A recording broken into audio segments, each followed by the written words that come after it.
জাতীয় নির্বাচনের প্রস্তুতির জন্য নির্বাচন কমিশন বা কারো কাছ থেকে কোনো নির্দেশনা পাওয়া যায়নি। তবে নির্দেশনা আসলে সেনাবাহিনী কাজ করতে প্রস্তুত বলে জানিয়েছেন মিলিটারি অপারেশনস ডাইরেক্টরেটের স্টাফ কর্নেল মোহাম্মদ শফিকুল ইসলাম।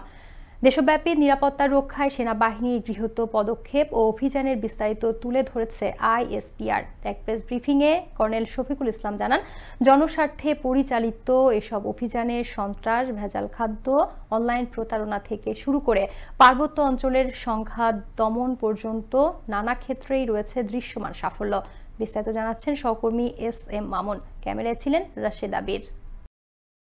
বাংলাদেশ সেনাবাহিনী সারা দেশে নিরাপত্তা জোরদার, অপরাধ দমন এবং জনস্বার্থে পরিচালিত অভিযানের নানান দিক তুলে ধরে এক প্রেস ব্রিফিংয়ে, যেখানে মুখ্য তথ্য উপস্থাপনা করে মিলিটারি অপারেশনস পরিদপ্তরের কর্মকর্তা কর্নেল মোহাম্মদ শফিকুল ইসলাম। তিনি বলেন, জাতীয় নির্বাচনে অংশগ্রহণের বিষয়ে সেনাবাহিনী এখনও সরকার বা নির্বাচন কমিশনারের কাছ থেকে কোনো অফিসিয়াল নির্দেশনা পায়নি। তবে নির্দেশনা পেলে প্রস্তুতি রয়েছে। আমরা এখন পর্যন্ত সরকারিভাবে কোনো নির্দেশনা সরকারের পক্ষ থেকে বা ইলেকশন কমিশন থেকে কোনো নির্দেশনা পায়নি। পার্বত্য চট্টগ্রামে পরিস্থিতি নিয়েও স্পষ্ট অবস্থান জানান সেনাবাহিনী পার্বত্য চট্টগ্রামের প্রোটেকশন দিয়ে যাচ্ছে এবং ভালোভাবেই দিচ্ছে। পার্বত্য চট্টগ্রামে বিভিন্ন যে কোনো দুষ্কৃতিকারী দল তারা এটা করবেই, এটা তারা চাঁদাবাজি বা তাদের বিভিন্নভাবে মানুষের কাছ থেকে টাকা আদায় করা, এগুলো তারা করে থাকে। তবে আমরা আমাদের যে কার্যক্রম, আমাদের যে অভিযান, সেটা আমরা জারি রেখেছি।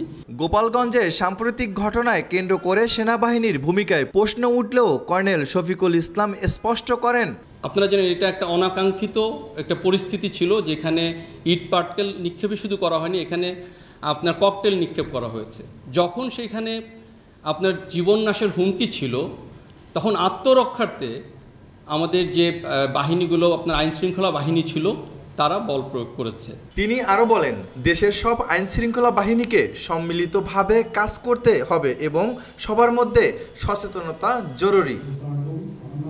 সেনাবাহিনী সবসময় রাষ্ট্রীয় নির্দেশনায় আলোকে দায়িত্ব পালন করে এসেছে, এমন বার্তা দিয়ে শেষ হয় এই ব্রিফিং। এস.এম. মামুন, আনন্দ টিভি, ঢাকা।